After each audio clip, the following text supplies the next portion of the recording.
Okay. Sounds awesome. But how do I actually wake up?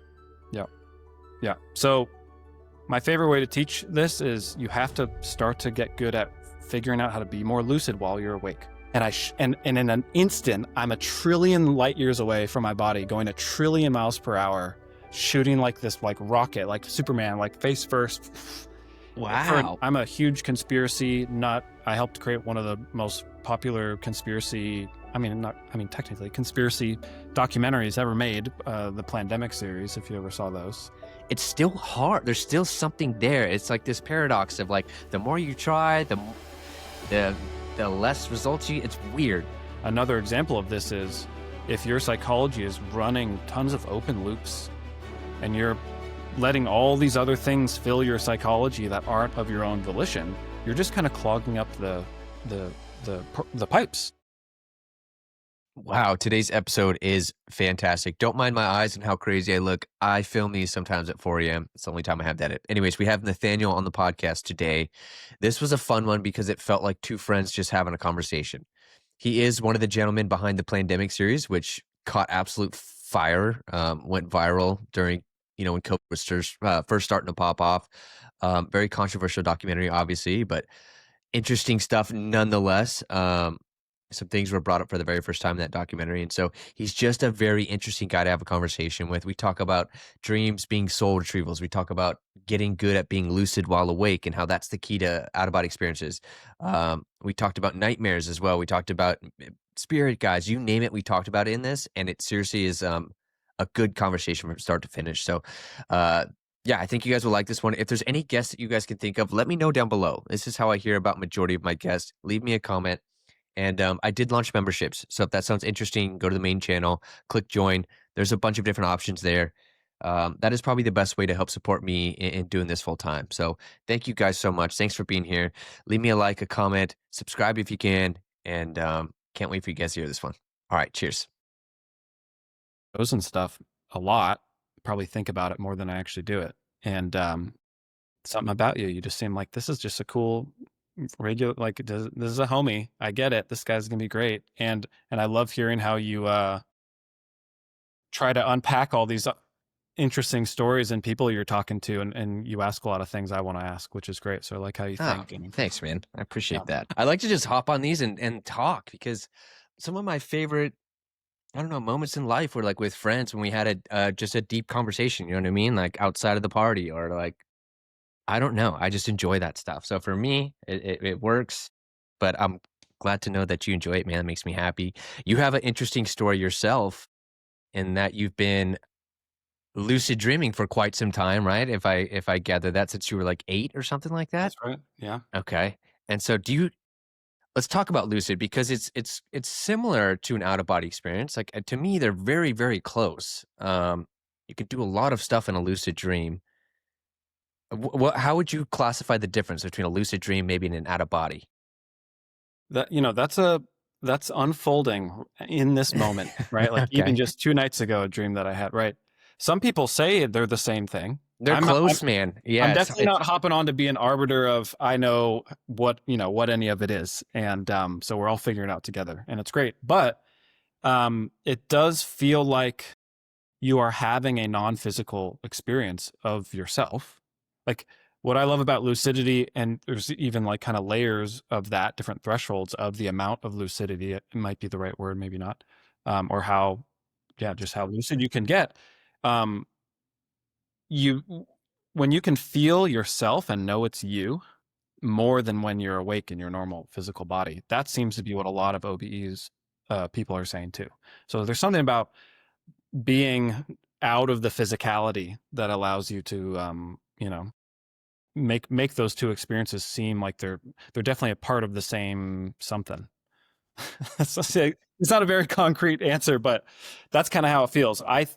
I'm currently running with the theory that everybody, because I do hear this a lot, and it does feel everybody basically leaves their body every night, and you dream or you have non-physical experiences, whatever that may be, even in the same sense like astral projection, where you can kind of be somewhere else mentally or astrally, even though the physical body you're doing it from is still wherever it is. And then we're using I use a lot of quotes because it's hard to describe it with language, but yeah, it seems like that's what everybody is doing.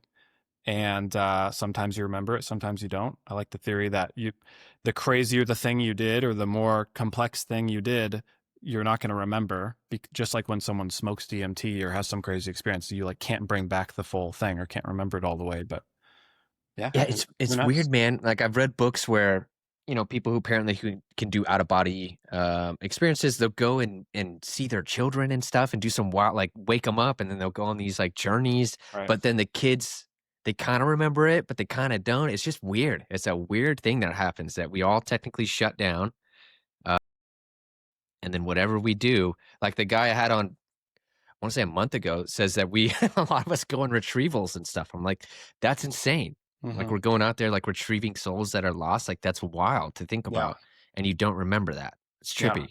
It's very Well, I think trippy. people are I think the natural purpose of dreams themselves is a personal soul retrieval. And even personal still means everything. There's just kind of just this one thing happening and all these little units of it, right? But that's what I like to teach and like have experienced in my own life. Like your dreams are a direct reflection. It's like your subconscious feeding you back the perfect piece of content based on your psychology's algorithm, right? Whatever is actually is relevant, but it's going to bring it to you in all these symbolic ways because it's speaking from a layer that's before words, technically, right? And before all these TV shows and movies and the ways archetypes have been kind of put upon us, all these archetypes already existed, right? So I think a lot of people I've had plenty of dreams I could maybe think is some kind of soul retrieval process or some mission or something. And even if it just is within my own sort of mental projection of that, like you leave your body, but you stay within some sort of astral field that is more personal. I've also had experience of kind of popping through that to maybe the collective astral field. I've heard it called that as well. But that's really the purpose of it. And I think people who are drawn to those terms, it's really beautiful to realize like that you can integrate yourself in a more proactive way when you can get to these sort of out of body or non-physical states. Even why deep meditation or deep flow states can be so healing or relieving, or just feeling an emotion to the point to where you're not really thinking, you're just being in the emotion is typically what moves it through, and you retrieve a little bit of your soul back. For sure. So how do you wake up in a lucid dream? Because that is probably everyone's biggest question. It's like, okay, sounds awesome, but how do I actually wake up? Yeah. Yeah. So my favorite way to teach this is you have to start to get good at figuring out how to be more lucid while you're awake. So like even in this moment, and people who are listening, like it just made me sit up a little bit, right? So I can be a little more aware, a little more alert, becoming aware of how you're breathing. Most adults, you realize you can breathe in different ways and it'll make you feel different ways. That changes the lens of consciousness you're able to see things through, right? If you hear a funny noise downstairs, something happens in your biology that makes you more lucid, and you can like hear, you're like, what's going on? And you like turn on your senses in these different ways. So mechanically, since we are this physical body, but we're also this energy body, astral body at the same time, right? They're all related at all times. So just make it easy for yourself and be a more lucid person. Another example of this is if your psychology is running tons of open loops and you're letting all these other things fill your psychology that aren't of your own volition, you're just kind of clogging up the pipes.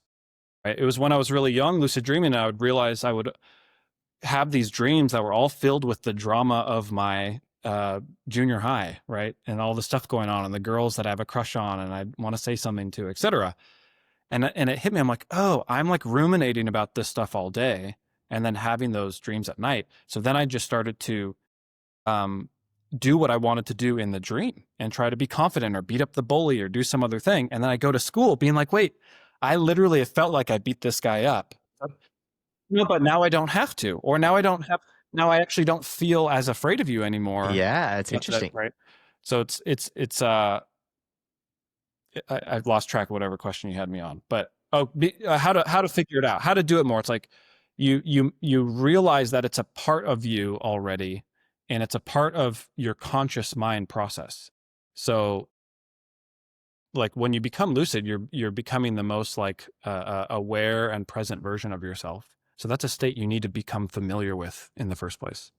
So meditation, all the obvious stuff, just being a healthy person, but that sort of psychological health and emotional health is huge because those are the things your dream space will prioritize. So that's number one, is just practice being more lucid while you're awake. Let that be one of those triggers versus the trigger of like, am I dreaming, which is a good one. You have to follow that up with proving it to yourself, right? It's not just oh, am I dreaming? It's like, well, how do I actually know? And like, you got to feel into it, feel into the quality of why you feel so certain about it. That's an important piece because that quality is drastically different once you're in a dream. Those are probably my two, Love it. main ones. And then once you are lucid, so where's the value? Is it in what you just talked about, like being able to conquer fears, being able to maybe solve some of these things that you sit and think about all day long? Like where do you teach people to take it once they're able to successfully have lucid dreams? What do you have them focus on? Is it fears? Is it emotions? Is it? Well, the answer is pretty much the same for most people. Is once you start becoming lucid, you realize there's really two things most people feel really called to do as soon as you become lucid.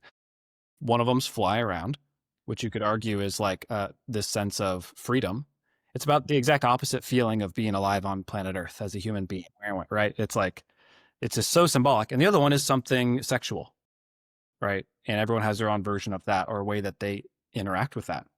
So, I had been lucid since I'm 8 years old and went through, over a decade of once you go through puberty, like realizing how much of your unconscious mind just wants freedom in whatever regard, right? Flying around or sleeping around, whatever it might be. And then other people have other versions of that too, based on whatever their sort of traumas or shadows in their life might be, right?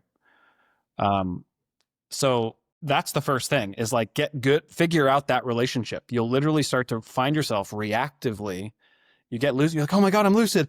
Okay, what's that? And you just you're not lucid actually. You're letting the lucidity just plug you into a meme, like a notion of what it means to be lucid. A lot of people, it's like, oh, I'm lucid, or even hear about people, they leave their body and then they just want to go like, and just kind of go off with it. But that's its own little ride that then kind of ends more abruptly. It's like riding that excitement up. So something that's been very valuable for me is practicing that sort of like calm stoicness in these states so that you don't get kind of wrapped up into it. And it's this whole different, and I notice I can get so still in a dream state that the projection or whatever world I'm in, it starts to does not compute. Like he's not even going along with this narrative. And then I just heard, what's his name?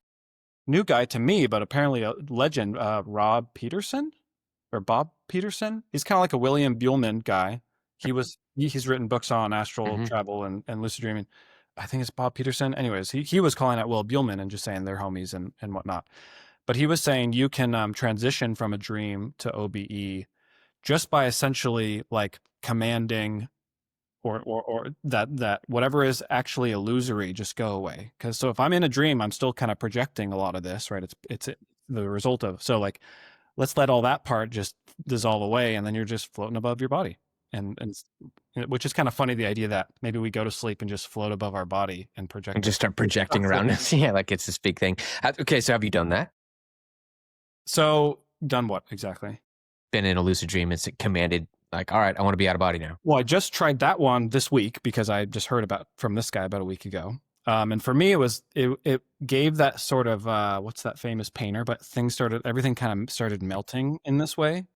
So, and that probably had something to do with like my conviction of it. That's always a big thing for me. Like, you get lucid, and then once you're lucid, it still is then kind of belief is the filter. Sure. So it's like, I know I'm actually in the last year, I've gotten so good at flying. I used to have dreams where I would go to like fly around and had such an insecurity for whatever reason. I would have to create the physics feeling as if I was in a harness, with like the two strings on my hip. So I'd be like, oh, like rotated on this harness thing. Like, this is so awkward. And it's like, because I'm feeling awkward about myself somewhere in my life. But now I'm at the point where I can almost like how you would imagine someone like Vision from Marvel to fly around, where you can just kind of like you can be in whatever pose or position you want, and it's not even like you don't have to use your body or anything. You're just thinking it and steering with your mind. It's like this whole landing well and all that is a lot of fun. What I've been trying to do is just go out of body from the lucid dreaming state, and I've probably had, I don't know, 20 attempts in the last few months so far, and Wow. it's been a lot of fun. For me, I found out years ago that and it's actually part of how I learned how to. So when I started lucid dreaming when I was 8, I would have some nightmares and stuff, but I was lucid enough to be like, oh, I should just wake up. Like this is no bueno. And I figured out I could wake up by blinking my eyes in the dream really fast, and I'd wake up doing it physically. And it was just this really easy. And then that's when I learned I could just like jump off this building and wake up before I hit the ground, or like go see what's going on with the bad guys, and I can always wake up. So that was like a nice little get out of Oh, jail free card. interesting. Yeah. I was going to ask you about nightmares. If Yeah. yeah, if you've had experience, I guess, dealing with those and what they mean. Oh, So it can yeah. mean a bunch of things, but Yeah. so your technique is when you're in a situation you do not like, you can blink your way out of it, That's what I basically. used to do as a kid. Yeah. And I think it helped me feel a lot safer being able to kind of traverse things. And when you ask as far as like nightmares or dream, I've had every type of dream. I feel like I've had almost every experience you could have, right? Similar, like you take mushrooms or DMT, or you have this sort of infinity experience. But I like have more memories of dreams than I do of my waking life. And some of them being, a whole lifetime with a family and kids and stuff like that. Nightmares, though, are so obvious in the sense that they're a safe way for you to integrate an experience of your life that may feel really unsafe. Because if you think of some of the worst stuff there is, like my mom passed away when I was 8 years old. And I had a dream of my brother passing away the morning that it happened, and it was pretty gruesome. But it technically like softened the blow for me in a way. There's ways where I think our psychology is trying to allow us to be a whole person and accept all aspects of life. And that's why the things you keep pushing away become nastier and nastier dreams, right? Things kind of running the show behind the scenes. So nightmares are in the same way that a lot of people get illness and sickness wrong. And in most cases, the symptoms are the good part, right? When you get a fever, that's the good part. It means your body knows something went down, and then now it's heating up on purpose to take care of it, right? So when you have a nightmare, you should, feel however you feel about it. And it's not about what it means. It's about how it feels. That's the key to what it means. Because we're in that astral space, even when we're thinking about it, just like in a dream, you can think anything to happen if you will it enough. I think people kind of make themselves a little wobbly, or they just kind of get to the conclusion. It takes a lot longer when you're trying to technically figure out what does it mean, like in that word of meaning. Oh, what does it mean versus just how do I feel about that? How did I feel in the dream? It's like, man, I was scared shitless. I literally thought I was going to die. And then how did I feel right when I woke up?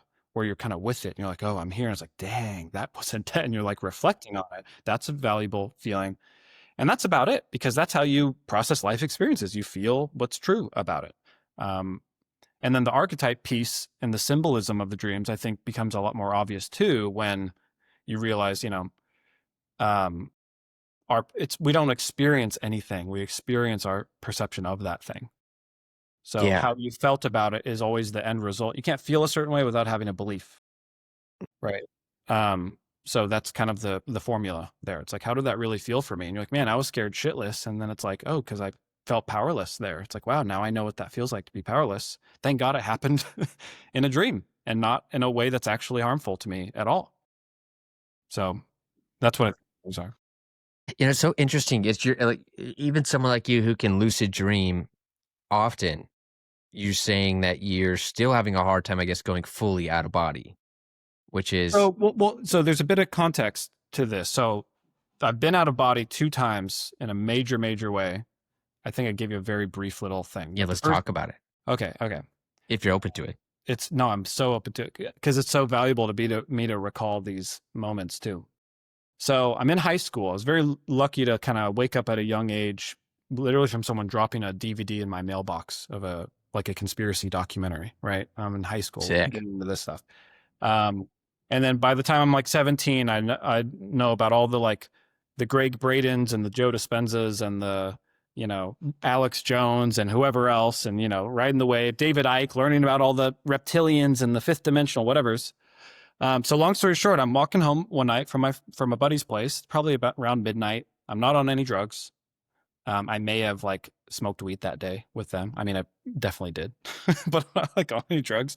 I got you. Nothing crazy. Yeah. And I'm walking my bike because I have a flat tire, and I'm walking down the street, and I start to have that sort of boogeyman feeling, like something on the back of my neck. I kept like, is somebody following me or watching me? And it was getting so creeped out that I like set my bike down and like walked back a few houses, looked behind some bushes. I like needed to rationalize to myself. I'm like, there's nobody freaking here. Like, relax.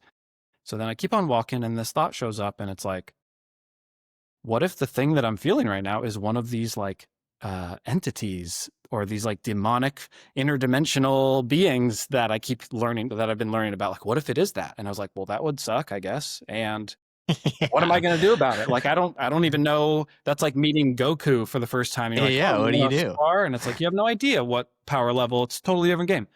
I think I've only been in one dimension, right? That's how it feels like. So I kind of almost surrendered to it and had this thought like, man, even if that was the most evil entity it could have possibly been, like if I'm engaging with the devil himself or the embodiment of pure evil, and then this other thought showed up, well, technically, if that's what it was, that thing is still a part of this whole oneness thing I've also been learning about lately. And I was like, wait a minute, that's kind of interesting. Like, by definition, the thing I just conceptualized, if that's a real thing, and I'm standing in front of it right now, or it's just off in the universe somewhere, that thing is still part of oneness. It's actually just as much one with oneness as I am. So I thought that, and then I believed it, and then I knew it. And I say knew it with a G, like a gnosis G, right? So to know. And as soon as that happened, I basically had this sort of full body orgasmic experience where I shot from the base of my spine, up my spine, shot out the top of my head, 20 like feet in the air, like this big geyser, literally through like a tube that felt like it was this big. And it was basically like a egg yolk consistency or whatever kind of consistency you could think, right? And lots, like gallons of it. And it shoots out of the top of my head, and then falls back on my body and drips down and coats my entire body. And I'm just standing there in the middle of the road, probably looking like I'm just shaking or something. And while that's happening, I have no thoughts, no self, no whatever. Feels like pure bliss, infinite consciousness, pure love, et cetera, and was probably in that state for maybe a minute, right? It could have been less. It probably wasn't very long at all. Felt like I was in there forever. And the first sort of shift that starts to happen is this thought shows up that's like very excited, and it was like, holy crap, I can't wait to tell my buddy about this tomorrow.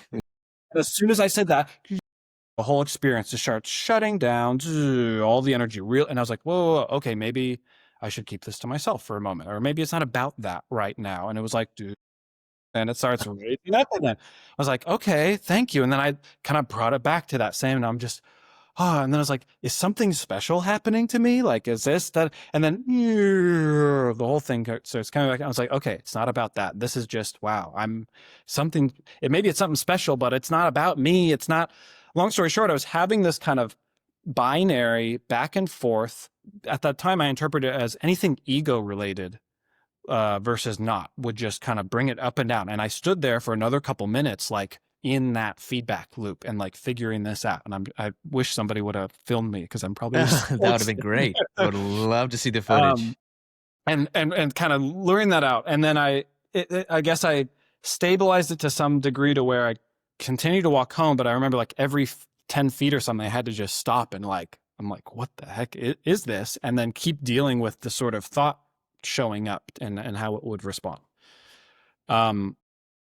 I wish I remember like how I went to sleep that night or what happened, but for the next probably 4 or 5 months, it was very hard to go to sleep, because every night as your ego goes away, I'd have the same thing come back on. Wow. So this stayed with you for a while. I mean, this was like for a whole summer basically, and then some. The very next morning too, which was great. As soon as I woke up, I was like, okay, let's go do it again. And I go sit in my room and sit up in a little meditation. I'm like, all right, let's do it. And I got that kind of like Like that same force was kind of I got the impression it was like, yo, bro, that's not how this works. Like, but no thanks. Like, I hear you, but it's not exactly, that. But it started to reveal that there was something relational about it, at least at that point, in order to make sense of that. Because that's kind of a weird thing. And not something I was ever expecting or planning. I'd never heard of the term like Kundalini yet. And I'm not also don't care if it It is that. sounds Kundalini-ish, but Sure. yeah. And like a week later, I got handed on a bus a book called Kundalini Awakening or Rising, and it's got all these different authors talking about. So that was kind of trippy. But yeah, it took me a few months until I realized I needed to basically like talk to this thing so that I could basically say, hey, I'd like to just be able to like go to sleep and have a good night's sleep. And can we, and then as I started to relate to it, it actually turned into more of this. If you're familiar with human design, have you ever gotten into that? So, the generator, the yes or no, that impulse. It basically became that in me. For like after that summer, I would physically, like somatically feel myself lean in or lean out, or I'd make a noise as I'm like navigating in my life. And it became some sort of thing like that, which was a trip.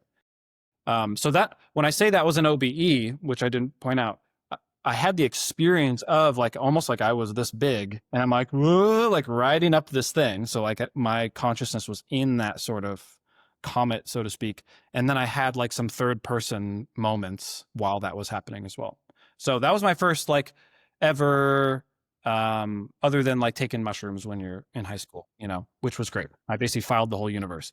But the second OBE, real quick, just so we can pack those in, was the exact opposite. It was complete, and I wasn't trying to go out of body, but I was deliberately trying to do something. So I'm reading a book by this guy, David Data, who's an absolute G. If you don't know him, The Way of the Superior Man, really, really important book. The Way of the Superior Man. All guys should read it.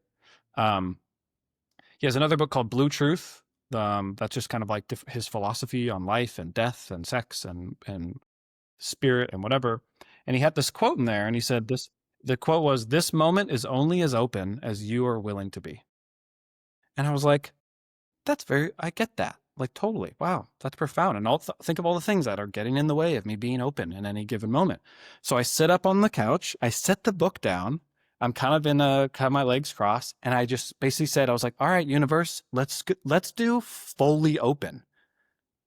That's exactly how I said it. And I was like, and I was never been more serious about anything in my whole life.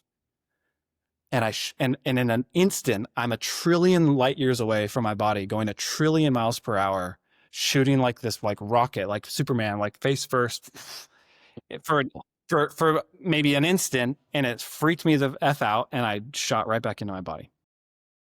And then, for whatever reason, I mean, I could think of a few reasons because it freaked me out. I somehow kind of created a little layer of patterning right there that was like, let's not do that maybe ever again. Like that was a little too much. That was a little much. Like fully open might be too much. So since I've been getting back into like Monroe Institute over the last couple of years and just getting into the work and seeing Darius and all these epic people just going off and doing their thing, it's like, all right, I want to dip my toes and see what this is about. So I feel like I'm currently in the process of essentially retraining my relationship to that.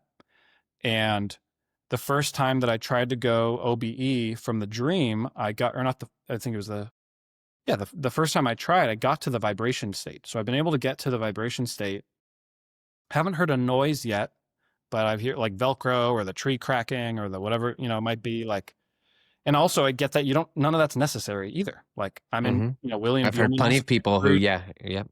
So that's been fun too, to learn about my own psychology, auto-generating what I think is required of me to do something that I'm putting in a certain category, like it's some holier than thou experience, which apparently it's not, even though it seems pretty epic and pretty, out of this world. So I've gotten to the point though where, years ago I learned how to exit my sort of that bubble, that personal bubble when you're in the dream. If you ever saw that movie where the couple moves into like one of those lots where all the houses look the same and there's like nobody else there. It's kind of a creepy movie, but it's basically like it's a total Gnostic sort of like archonic, these aliens trap these people in these houses. But there's this scene where they go to where the sidewalk meets the road, the little edge there, and they just lift it up, and it's just like totally malleable, like you're in a dream, and it's you could just kind of go to wherever you want. So I figured out how to do that in my dreams. And anything that looks like an opening, or I could just open a door and decide that that door is the boundary. Or the easiest thing was similar to that eye blinking thing, is I could just run as fast as possible, like at a brick wall, and just close my eyes when I'm going to hit it. And then as soon as my eyes are closed, there's nothing there. And then I'm in this basically void space. And that's a space I've been practicing, trying to, one, just stabilize so I can be comfortable there. And it feels like it's sleep paralysis, but I'm not so in my body that my body wants to be freaked out about it. It's like it's like I'm actually like in a, what feels like a safe, calm mental space, but definitely with like activity. It feels like smoky, watery activity. So learning to use that space to then go to other dreams or other scenarios, other places, or go from that place to go out of body. So so when I leave the dream and go to this boundary space, or in between the boundaries, I can use my will to kind of speed up the feeling. So every time I do that, if I'm going head first, it hasn't worked feet first. When I'm going head first, it'll start to speed up and put me into that, where it's like you're speeding up so fast that then they become slow at the same time, right? Whole sort of, so, and then just stabilizing that. And I feel like I've been in there for a while, where I'm almost like, okay, I feel like I'm like here, and I'm just kind of thinking about it now, and what do I do from here? And it's like, but like psych myself out of it or something. So It's fun, man. So you're back into attempting it again. I'm the same way. I tried last night. It was my first session with a coach. Never had a coach before, but I was like, you know what? I want to like really get some, like I want to do this seriously. Um, I will say this: last night, I definitely felt the sensation I have is like my hands went to sleep, and I remember feeling like my body was starting to disappear, and so I knew I was kind of getting close into that like that weird state, but I fell asleep, and so mhm. that was that. Yep. Uh, and it's such a man. The more I do this, the more I want to be like a Robert Monroe type, where like he explores like on that level. Like, I really feel that. Maybe everyone says that, but I at least I'm gonna be in that camp. I feel like I want to do that, and I want to explore a lot, and I wanna bring back as much as I can, and I wanna tell people about it, and I don't know, dude, like, for the first time in my life, that feels Yeah. correct to me. You're also Um, doing it like in the most tangible way possible. You are affecting and influencing the astral field, the mental, emotional, and physical field of reality by getting all these epic people together, which is slowly but surely maybe like building up a deeper and deeper capacity for you to explore in the way that, you're meant to. But yeah, and you're who knows, you're like, you're maybe total maybe Robert Monroe level, man. Like the amount of like value I've gotten from the show, because I'm sure you realize probably why you do it. It's like when you're doing this work, the more you can hear other people's stories is so affirming or more confusing, which can make it more exciting and like more of a challenge. But yeah, man, you're total Monroe level. Thanks, dude. Yeah. I promise you it's way less profound than that. I'm doing this selfishly because 'cause I'm curious, and I'm like, Just "Alright." joking. Yeah, I Yeah. was like, I just wanna ask people questions, but no, in all seriousness, no, I really appreciate that, and, That's your that's awesome, impulse, man. though. That's your soul, right? That's your non-physical self that is wiser than you, producing this impulse through this little Mhm. monkey body that you have, so you can live. Yeah, for So, sure. your I mean, higher self in action. I will say, for the longest time growing up, when people told me they felt pulls to things, I was like, "Mm, ah, never has happened to me. I feel that with this." So that's where I know I'm kind of like in the right spot. How this turns out, I don't know. Like maybe I'm just supposed to interview people and that's that. And they gave me those 2 moments I had to get me so into it that like, little carrot on the stick and I never get it again. But maybe through my interviews I can help people. I don't know. But damn it, I'm gonna try. I'll tell you that. And I'm Yeah. getting back into it. And it's weird. I think about like I get so many comments of people wanting to do it, and I feel for them. I really do sit there and I go, gosh, I get it. Because I know, like even someone like you who can lucid dream all the time, it's still hard. There's still something there. It's like this paradox of like the more you try, the less results it's weird. And you're Mhm. dealing with a state that I think all of us are just maybe it really is our home, but here at least the memory wipe is so intense and the physicality of being locked in this body is just so hard to remember how to do it. Um, Mm-hmm. but I know one thing, man. I know that I started with meditations, and if I didn't start, technically, I started with hitting rock bottom, right? And if that didn't happen, I wouldn't have started meditating. And if I didn't start meditating, I wouldn't have seen that portal pop up in my head. If I didn't see that, I wouldn't have pursued, all the videos I did on NDEs and then come across OBEs and then see dairy. It's these little things. And so I always try to tell everyone, it's like, I know you want the guy to come on and the person or the girl and say, here's how to do it. Mm-hmm. But I just think that it's a process. And for some people, sure, like you, it just happened because of a thought you had, almost like this light bulb moment. I've heard of other people where it's totally like they weren't even trying to do shit. They were just sitting there and it happened. And then I've heard of it's just everyone's different. And so it's like maybe watching the video is a part of that for you. But you got to do some other stuff before you get to that moment. And I Mm-hmm. think we all have to remember that as we're trying to. And I heard this guy yesterday that I interviewed. He talked about how like he thinks that you're not supposed to. And maybe that's super obvious to everyone. Like, duh, you're not supposed to because you're here. But like, it's the first time I've heard anyone say it. And I was like, man, that is interesting. Like, if you're not supposed to do it, it makes sense why it would be like the more people have done it, I've heard that they like all of a sudden that method they use kind of like it fizzles over time. I don't know if you've heard that, but I've talked to people and they're like, well, I did it this way for a long time and then Mm-hmm. it stopped working for me. And so it's almost like the system patches it. And it's like, all right, well, that guy that they're figuring that out. We gotta so I don't know. It's just this weird game That's of an cat and interesting mouse, way it to feels like. look at it. I think there's a deeper, in the same way that every breath I take, I don't actually know how to like take the oxygen out of it and put it into my bloodstream. I just eat food every day and assume like my body will know Just what that takes care of means. it. Hmm. So to the same degree that I trust that, and the same degree that I trust the sun's going to do the same thing it did yesterday, I trust that if like a technique stops working, I don't need it to work right now. Um, or that if I'm in this process where I'm just like frustrated, like if it's just a lesson of patience, a lot of people need to learn some patience, or a lot of people need to. So when you get into dream work and into your own like self-analytical psychological process, you have to have a sense of humor or you'll never get out of it, because that is an aspect of every psyche, right? This notion of integration means, the wholeness of all of you being able to be on board, right, and available in your life. So the moment you have a vision or a choice, like I want to be, and it's not about needing to be an OBE or as much as it is like I want to experience the truth of who I am.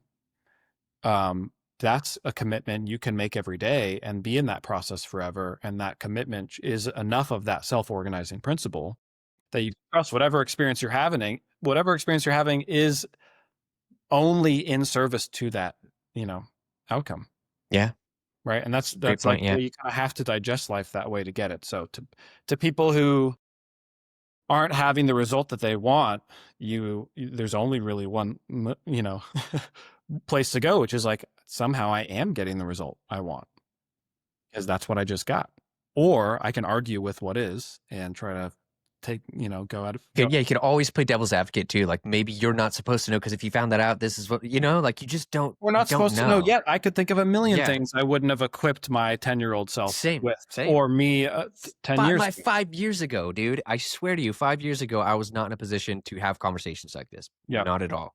Yeah. And Here's a fun thought experiment though to click this in, because I'm so glad I haven't thought about this in a long time, but it feels like the perfect show to put it on. So, thought experiment. If you had a secret little room in your house that had a crystal ball in it, and you could look in that crystal ball and see another version of you in another dimension or timeline, and you had the ability to influence or offer suggestions or make little adjustments, knowing that it's 100% impossible to do anything negative or destructive or mess that up, would you do it? interesting. No, so there's no way I could fuck it up. Yeah, that's baked into the equation. Yeah, I'd probably do it. Yeah. So that's the only proof you need to know that you, on some other level you don't have access to right now, is doing that to you. Yeah, for sure. Because you would do that. And it is Mm-hmm. you, just on this level you can't access, right?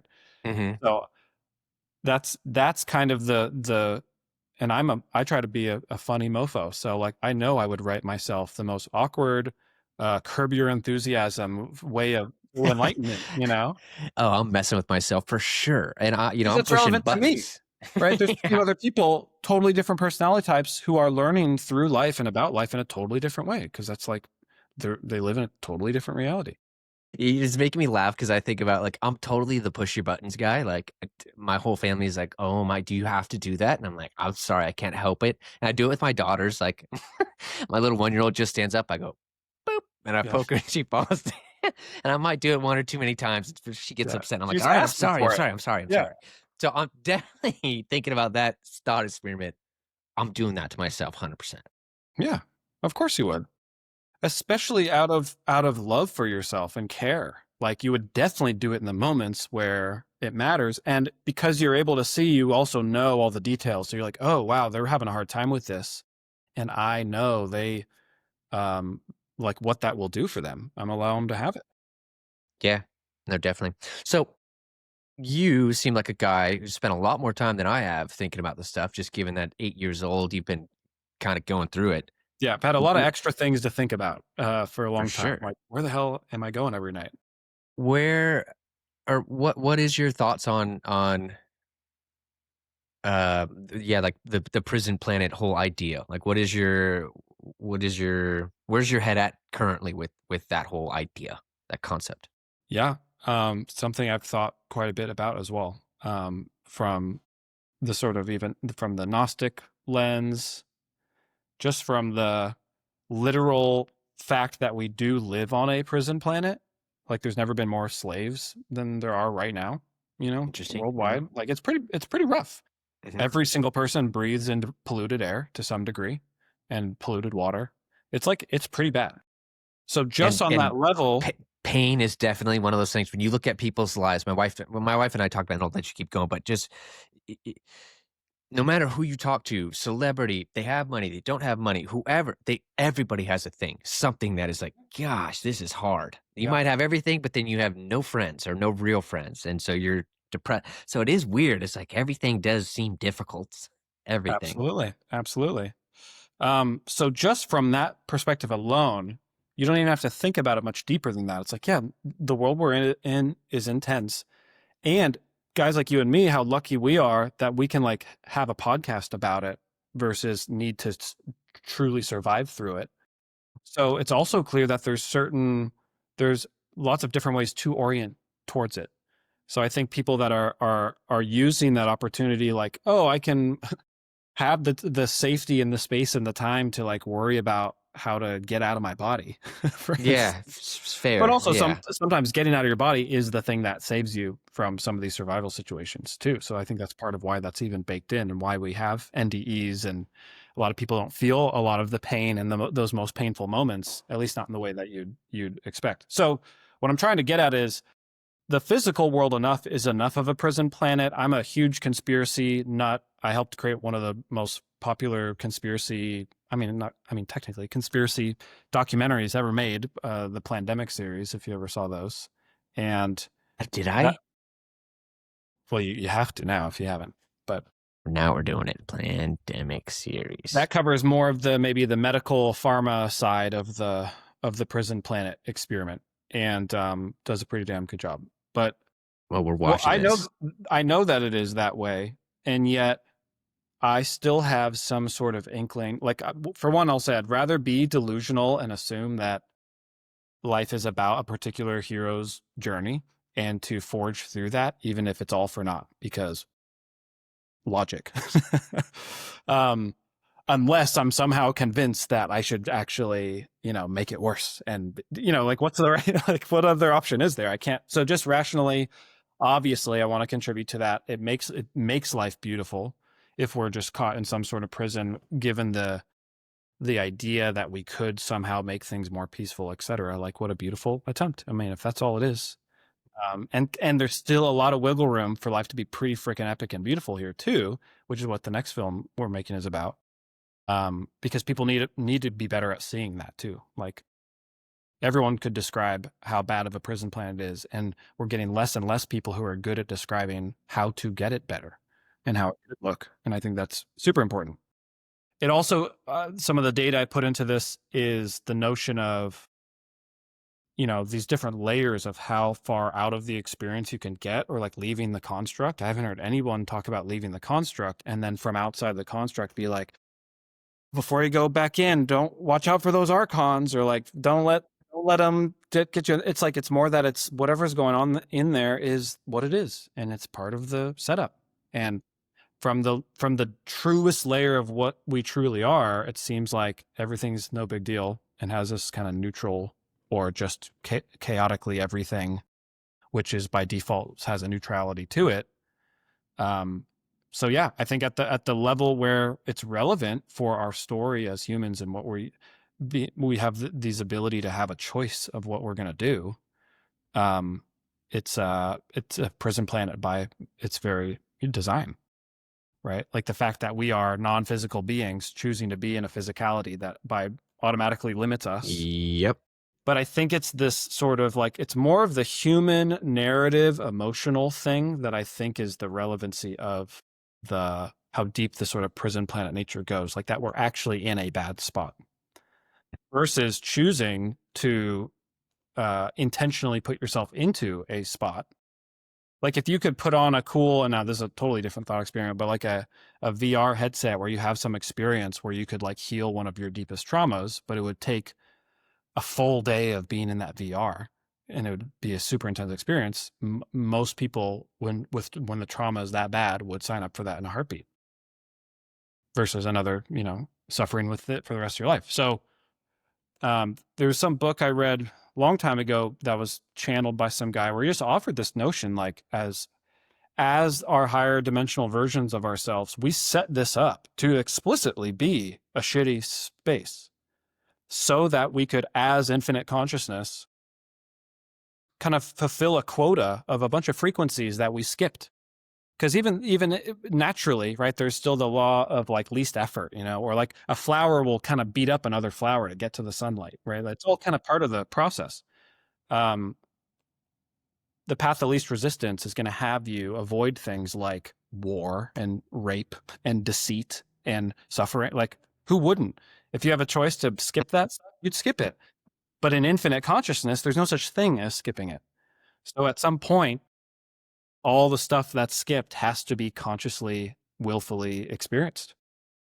So it seems like we are these totally fine, perfectly whole, pretty dang cosmic beings who chose to explicitly experience suffering and build the most beautiful story and hero's journey possible through that. Because what else are you going to do when you're everything? I think that was fantastic. That's a great answer. I mean, look, I when you first hear about it, it of course is like, whoa, what? And then, but again, you sit on it long enough and you go, you know what? Yeah, I think maybe we are. And if we are, then it's true where it is true. You right. Argue, yeah. It's like, it's totally true where it's true. There's just, for I've thought about it long enough now, and I've talked to enough people now, and there's more episodes that I haven't released where I've went down rabbit holes with people where I'm just like, you know what, man, I think there's something to, like, we're all a little bit right. Like, I think to an extent, if you believe that, yes, then you are. I think I talked to another guy who said, for some people, it for sure is. Some people are thrown here because that's like, and he's been traveling since he was forever, like outside, mm-hmm. And he's like, I think definitely some people are, quote unquote, sent here to say, hey, man, you fucked up. You gotta go be here, and you're stuck here. For other people, they go for a different agenda, and it's like, it's just this game that it's very hard for us to explain from this perspective. But I think, yeah, likely our higher selves are very much so in control and understand why we're here, why we came here, if it's to learn, if it's to, I don't know, whatever it is. But I feel like there would be so many more anecdotes, because we get the same anecdote every time when somebody does something like DMT, for instance, where there's an everythingness or like a oneness or a neutrality, but often a lot of love and often a lot of like gratitude and purity and grace and all these things. And then I personally have only ever heard, whenever there's anything that's dark and negative and intense, it's only the result of something deeply subjective and personal to that person, like Yes. true darkness from their past, or something collective, like wars and destruction and division and all these things. It's like, yeah, of course, that's all in there. So I think that's part of the relevancy in that is like, what is where does that actually come from? And it's part of that same feedback loop. It's these deeper things that we're connected to, and that's why lucid dream work is so valid and or valuable, because every single night you have the chance to like integrate those things. I love Um, that. Yeah, that makes a lot of sense to me. The game is that it's all true. The game is that like every single, I swear to you, whether you're Islamic or Christian or none of the above, it's almost like the game is set up where whatever you believe, it's true. Meaning you will see Jesus if you're into Jesus, like, and you will have the most incredible experience from Jesus, and it'll double down your belief systems, and it'll like that's the game. And so we're all like this, that meme, that Spider-Man meme, like pointing at each other, but we're all correct. And Jesus there's does work, and I've more recently been like rehearing in the last year where people will have like they'll get abducted and they'll call out Jesus and the aliens book it and stuff like that. Have you yeah. heard like that? Well, I've heard of hell scenarios, not a an alien scenario, but bro, Mm-hmm. I'm down. If I'm getting it, I'm not liking the scenario, I'm gonna throw out whoever I want. Jesus, Buddha, Yeah. No, Nathaniel, that's someone come save me, please. when I've had a few funny moments where like because I've just out of the whole time I've been lucid dreaming, I've never interacted with a dream guide until about almost a year ago, last November, and that's a fun little story. And my dream guide's actually my dog, and Cool. like literally she came in to be in this dog, and I found this dog. It's a whole thing, but um sometimes I'll call for more guides. Like I'm practicing being open to that because that's my psychology. It used to be like I got to figure everything out for myself. So I don't want a guy. I don't want someone to influence me. I'm And actually then similar. I'm similar to that, yeah, so I'm learning how to accept that too. I yeah, feel that. I've started to you grow up enough to like, hey, you know what? A little help sounds kind of nice. I could use a little help. But of course, I had to set it up in some way where it's still like within my parameters somehow. But sometimes so I'll call for a guide or something like that, and someone will come up to me and they kind of feel funny. So I have to like test them out. And now I'll just shake their hand super I'll just have like total conviction, shake their hand, and I'll be like, "Hey, how's it going? Do you know my buddy Jesus Christ?" And I just shake his hand. And then the first time I did it, the guy just fucking like turned into a worm and like flew off, like it was some little whatever, some little guy. So I've been doing that now, and it's pretty helpful. So very grateful for that. And I'm not like a Christian or religious person really at all. But obviously I appreciate it's interesting how the Monroe Institute, some of their explorers will find these like massive whatever energy systems, and they talk about Christ, and they say that Christ is basically like the landlord of this iteration of humanity, and is like this is like the spirit of humanity. So I'm down. I mean, it makes sense why there's so much Yeah. It's just energy. fun, man. I think it's fun when you start accepting, like, when you just open's a better word, not accepting, but just start being open to like what else there is. Because I've gone the path too, where like obviously raised a Christian, and then I threw the baby out with the bathwater. I was like, God's not real, no way. And then I just it's a dark place to be. It's not a very fun place to be. And anyone, let's be honest, any comment I've ever seen where someone's getting all pissed off saying they don't seem happy to me. You know what I mean? Like they're just yelling and they're like, I don't know. I'm like, well, just I think there's just a lot more that we don't understand. And I think for anyone to say they 100% have it figured out is kind of silly at the end of the day. I think we're all figuring it out as we Yeah. go. Oh, yeah. I love the quote. I think is from Richard Rudd. He says, "Life is a mystery to be lived, not solved." Yeah, I love that. Yeah, and the ability to genuinely, I can get overwhelmed just thinking about like how many people there are, or just my neighborhood. All those thoughts and all those. It's like we're blocking out so much at all times, right? It's not. We're clearly not here to like know it all at once, and we're definitely not supposed to like know about the news in every town all over the No, world at once. That's so intense. Like so intense. I think the data is in this experiment called social media and cell phones. we can't handle it. We actually can't. Like it's not really panning out, and we're It's having to adapt not working. massive ways. Yeah. Yeah. Yeah. No, just do you ever think about your life? You ever like go back or something like even just a year back and go like, wow, like the beauty of life to me is the like me randomly starting this podcast in April and then it does all right. And it's like, wow, that's kind of fun. Like last year at this time, I was not thinking about that.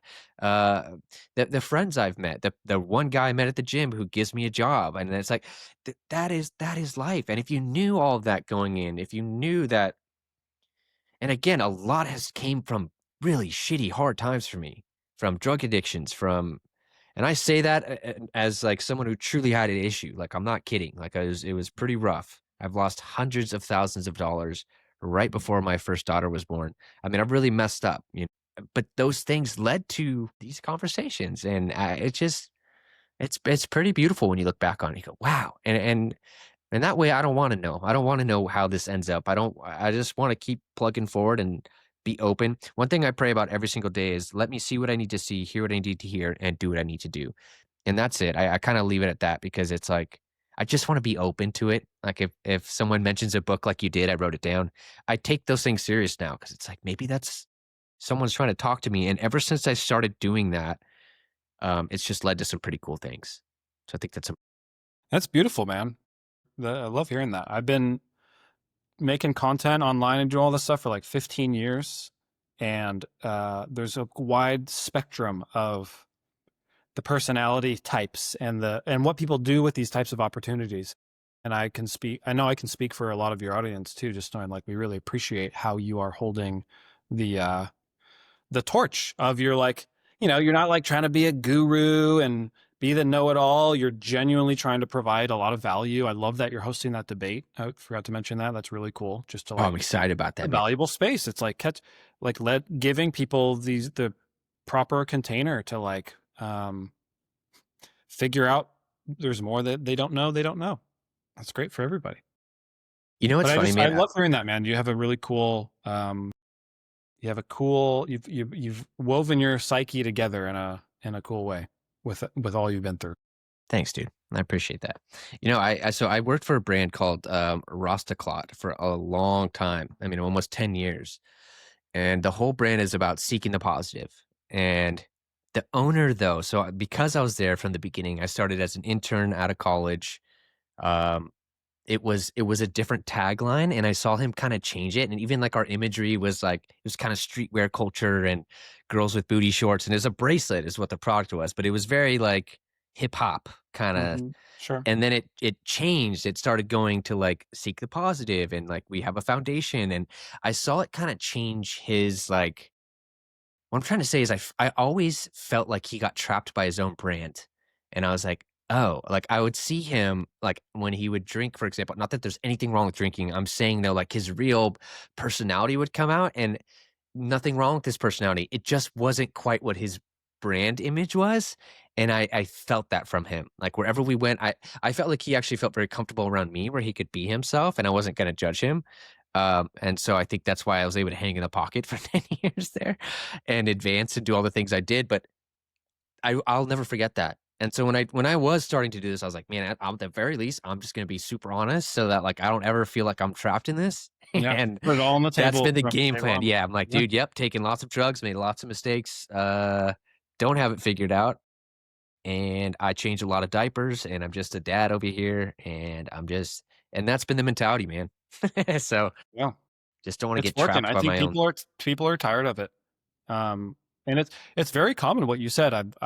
I've been behind the scenes with a lot of online creators, and they have a form of a mode, right, that allows them to kind of like do the stuff that makes the money or whatever, and it's not necessarily who they are all the way.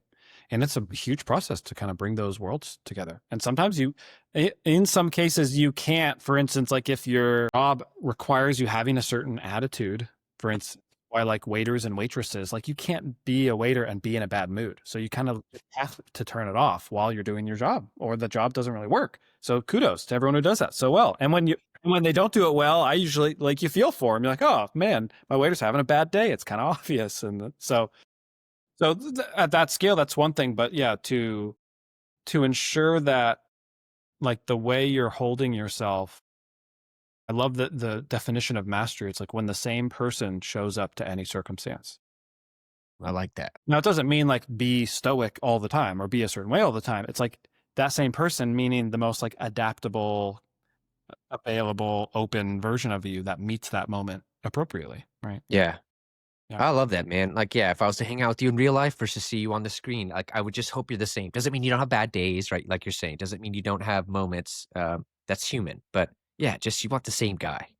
We're the same guy that I'm with my family, messing around with my kids, to on here, to being out with the buddies, whatever it is. You want the same person. So I Love love that. that, man. Um, all right, my friend. Well, give me your what you're up to now. Tell me what you're up to now. Tell me how people can get a hold of you. Sure. I have fun on Instagram. I just put up a reel today that was kind of a little pokey, like sarcasm.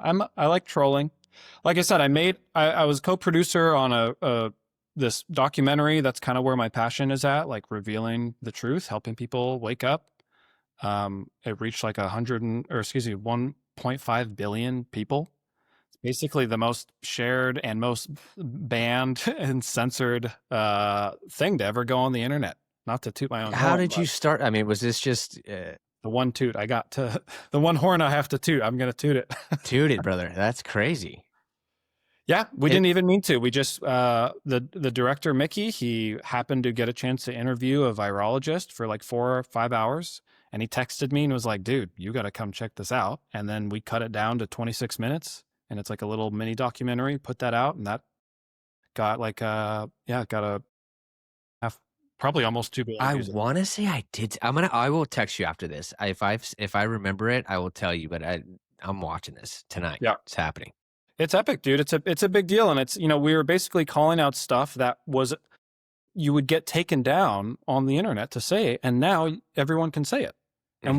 we were right the whole time, and then they were giving everyone shit the whole time while we were still right the whole time. We're technically the first thing they started putting fact checkers on. Remember the little fact checker Yeah, thing? yeah. We started that, unfortunately. Sorry, Um, and so, but that's turned into a really cool brand. I wasn't involved with the third film, but we're now making, me and similar parties, et cetera, we're making another film that I can't reveal the name at the moment, but the intention behind it is really to um, try to like catch people up. Like, for instance, people don't know that kids can see with blindfolds on now, right? Like, you've seen that stuff. People don't know you can go out of your body. People don't know you can heal basically everything, and people don't know that, Well, that's cool. Catching there's, people up to like, hey, there's other shit going on around here that you got to be aware yeah, of. similar That is. to, if you do you remember Zeitgeist? Hmm. You ever see Zeitgeist, right? Hmm. So, but did you see it like when it came out back in the day? No,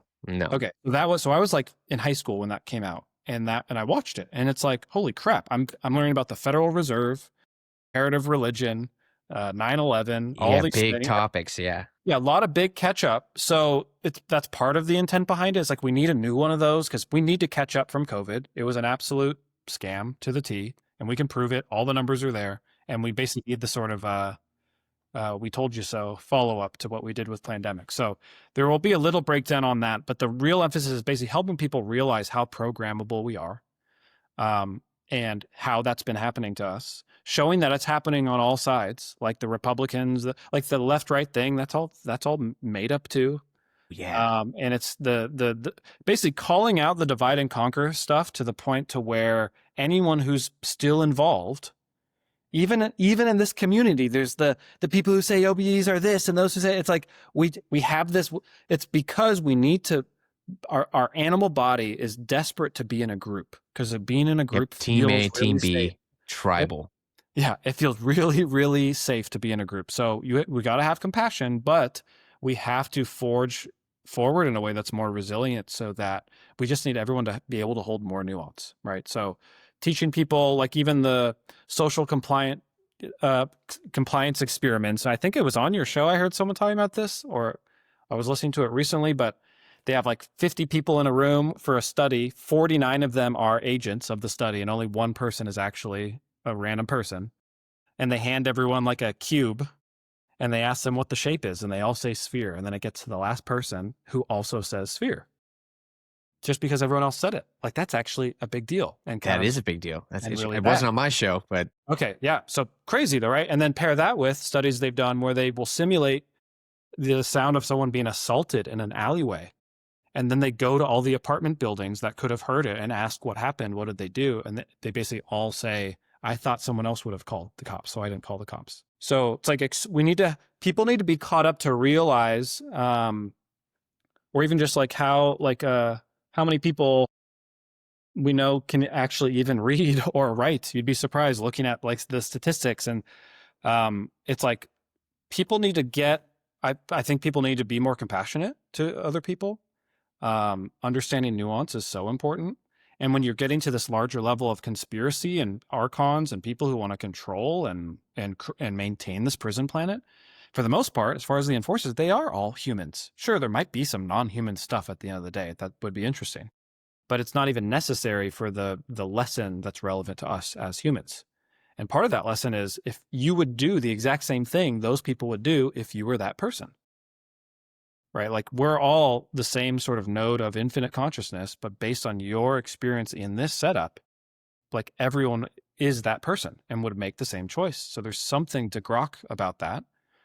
And when you pair that with something I learned, a similar film that was very inspiring to me, Kymatica, you should also watch if you haven't seen that, and Esoteric Agenda. Those are like the Zeitgeist, Esoteric Agenda, and Kymatica by Ben Joseph Stewart, who's a good buddy of mine who's actually teaming up with me on this new film, which is part of the idea.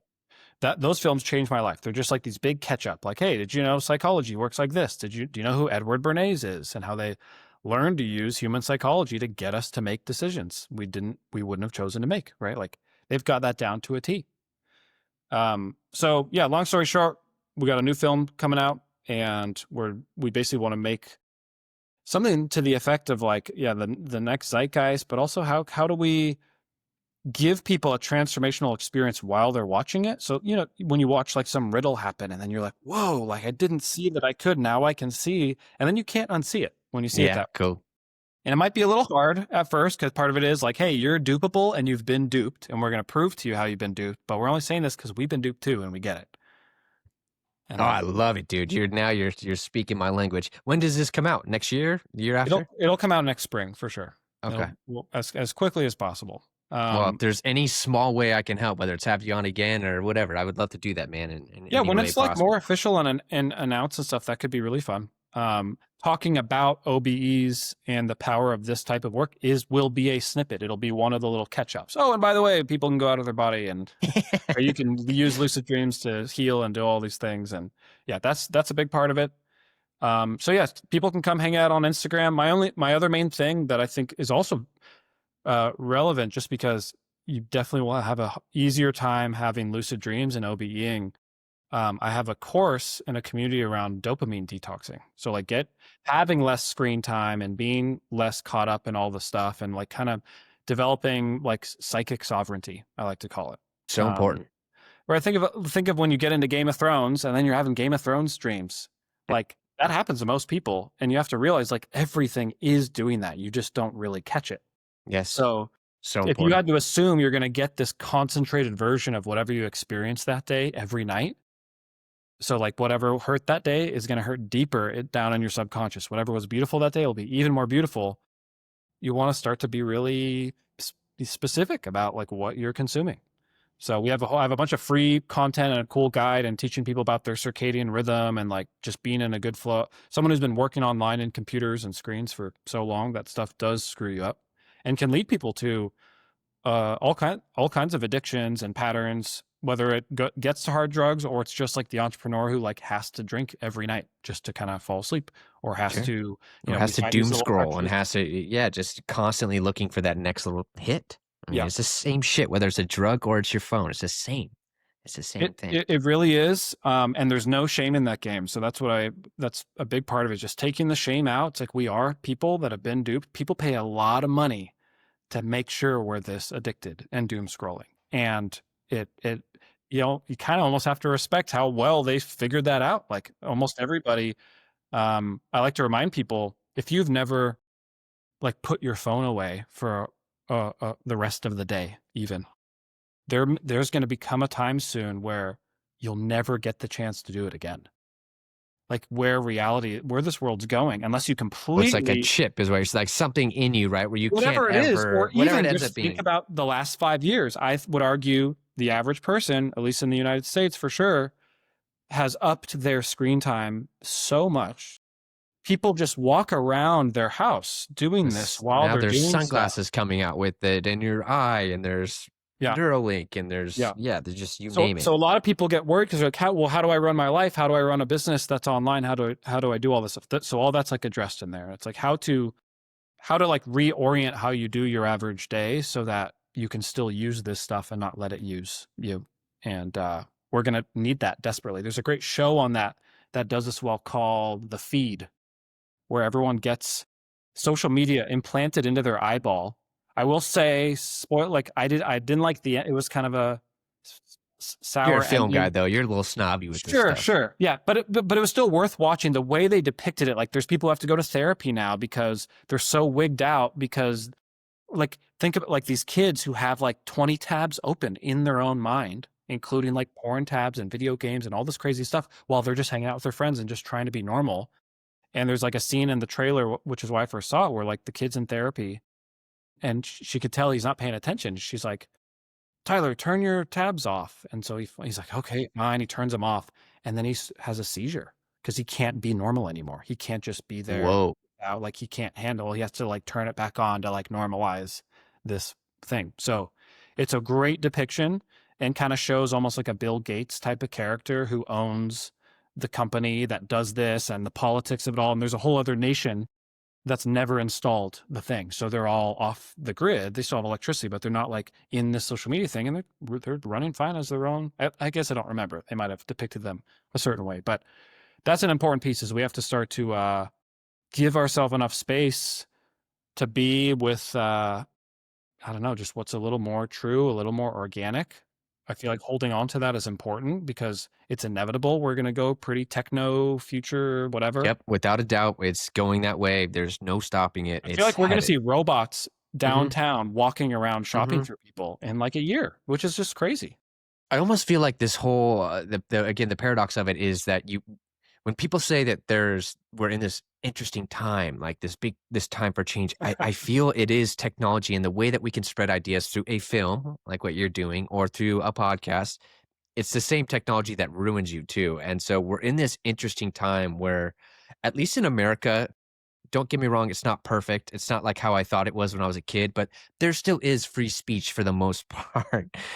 There ideas can spread right It now was an to a attempt at level, it, which is honorable. but we take it for granted. Is what I'm trying to say. Is like it's not like it has to be this way, and we're very close, I think, to that being taken away. Where maybe you can't talk about OBs in the future because it's some kind of, so like we're in this weird time where you can spread these good ideas, like getting off of this shit for a couple hours at least, you know? We're And also in the only time to establish and set this sort of standards in the back, like what we're actually going to allow.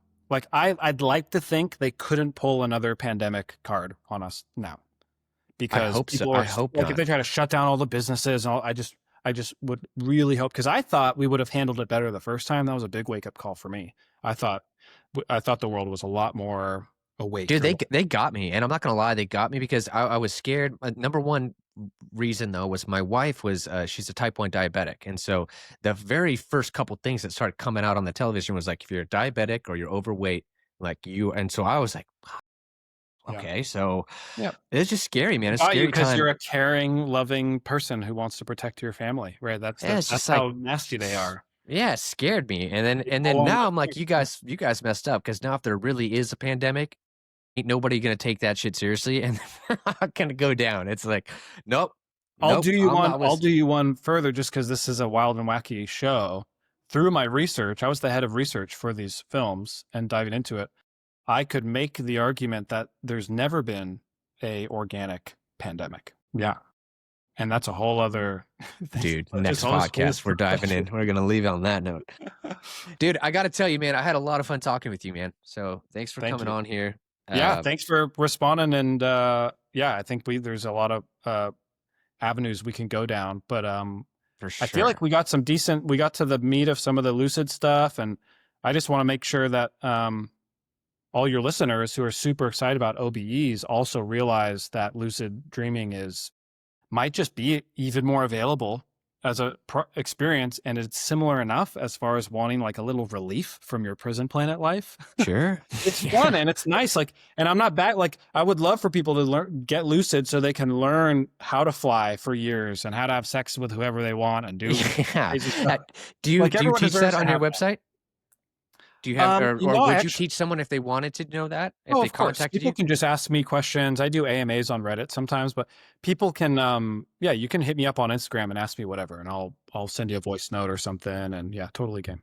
And at some Beautiful, point, man. I'll launch my like little some sort of teaching course or a little freebie like checklist and stuff like that. So Cool. yeah, maybe I I will love now it, that dude. it's out. I can throw something together for you guys. I think you should, man. I'll link everything you want down below, so I'll make sure we have that. I'll let you know when this goes live. I'll shoot you an email. Yeah, brother. But until next time, man. Thanks for coming on. Appreciate you. Thank you so much. Yeah, great All to right, meet dude. you, man. All Take right. care. Cheers, man. Great.